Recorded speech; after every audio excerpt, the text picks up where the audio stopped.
Selamat datang kawan-kawan di channel Alur Drakor. Buat kalian-kalian penikmat drakor yang sayang kota, terus cuman mau tahu inti ceritanya aja, yuklah sini merapat. Sekarang kita masuk ke episode 6. Minjun segera keluar dari mobil dan berlari dengan kencang. Kemudian di balik mobil yang sedang lewat, Minjun berteleportase dan menghilang, meninggalkan detektif Park yang mengejarnya dan juga kebingungan. Kemudian sampai di lobi apartemennya dengan kondisi terjatuh. Song Yi menyeduh kopi untuk Jae Kyung. Sementara itu, Jae Kyung menyelinap mencari tas Song Yi yang di dalamnya ada tas Yura, tapi nggak menemukannya. Di tengah percakapan mereka, Hui Kyung datang. Lalu, Jae Kyung pun pulang.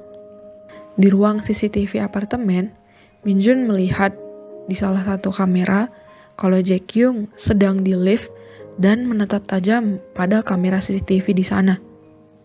Minjun mendatangi apartemen Song Yi dan segera mencarinya. Bertanya apakah Song Yi baik-baik saja, menginterogasi siapa itu Jae Kyung.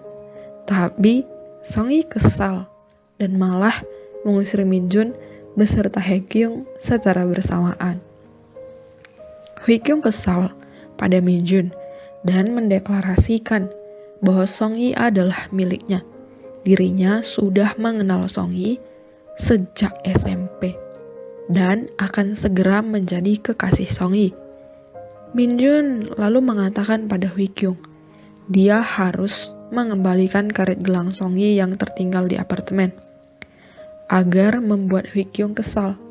Hal itu dilakukannya karena cemburu pada cerita Hui Kyung soal Song Yi. Kemudian Song Yi di dalam mobil bersedih hati karena dilempari telur oleh orang-orang yang menghinanya karena telah membunuh Yura. Saat itu Song Yi hendak menghadiri pemakaman Yura. Song Yi lalu mendatangi agensinya. Di balik pintu, Song Yi mendengar bahwa ibunya ribut dan kesal ke pihak manajemen karena nggak melanjutkan kontrak hanya karena kasus itu. Song Yi memutuskan dengan gaya khas Song Yi kalau dirinya sendirilah yang tidak akan melanjutkan kontrak. Kemudian pergi dari sana dengan sedih. Di tengah jalan berpapasan dengan Semi dan ibunya yang datang ke agensi karena mendapat tawaran drama. Peran yang didapat karena publik membenci Song Yi dan harus meninggalkan drama itu. Kemudian sampai di apartemen, Song Yi menerima kado, tapi itu adalah kado ancaman, berupa foto dirinya yang di sana ada darahnya. Di kantor, detektif Park menceritakan kejadian Minjun menghilang tepat di hadapannya pada Jaksa Jesu. Tapi Jaksa Jesu menganggap itu nggak mungkin. Di tempat lain, Pak Mo lagi memancing di malam hari. Minjun menceritakan bagaimana dia bisa kaya karena dulu dia membeli banyak tanah yang akhirnya dibangun gedung-gedung yang besar hari ini. Minjun menyuruh Pak Mo untuk segera menjual semua aset-aset itu satu persatu karena sebentar lagi dia akan pergi. Minjun kembali pulang. Di pintu apartemennya, dia menemukan catatan dari Song Yi yang menyuruhnya untuk segera membeli HP karena Song Yi kesusahan menghubungi Minjun. Minjun membalas dengan memberikan catatan yang diletakkan di pintu apartemen Song Yi kalau Song Yi harus hadir kelas sore ini atau tidak akan lulus.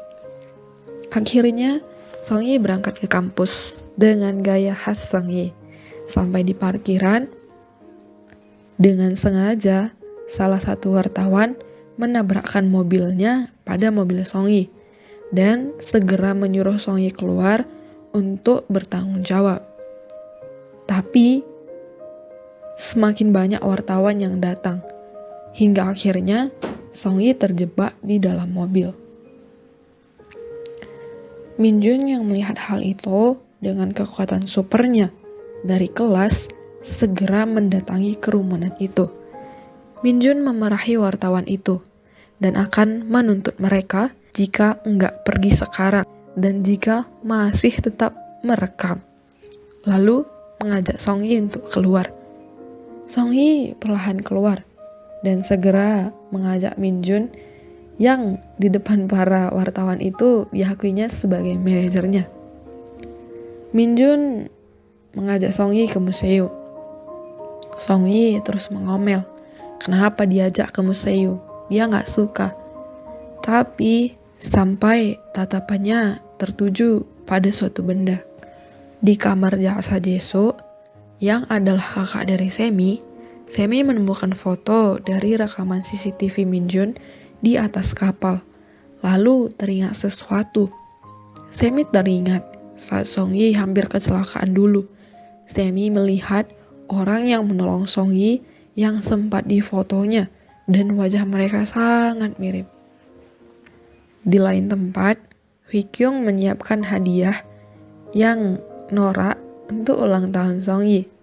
Lalu membatalkan semua hadiah itu. Saat ditelepon, Song Yi mengatakan itu norak. Hui Kyung sudah menunggu Song Yi di pasar malam yang sudah disewanya, tapi kecewa saat mengetahui kalau Song Yi datang dengan Min Jun. Tapi Min Jun langsung pergi. Di saat Song Yi melihat biang lala, dia teringat kalau waktu kecil dia pernah naik biang lala bersama dengan ayahnya di hari ulang tahunnya. Song Yi sangat dekat dengan ayahnya. Karena Hui Kyung mengetahui hal itu, makanya di hari ulang tahun Song Yi ini, Hui Kyung mengajak Song Yi untuk naik biang lala lagi.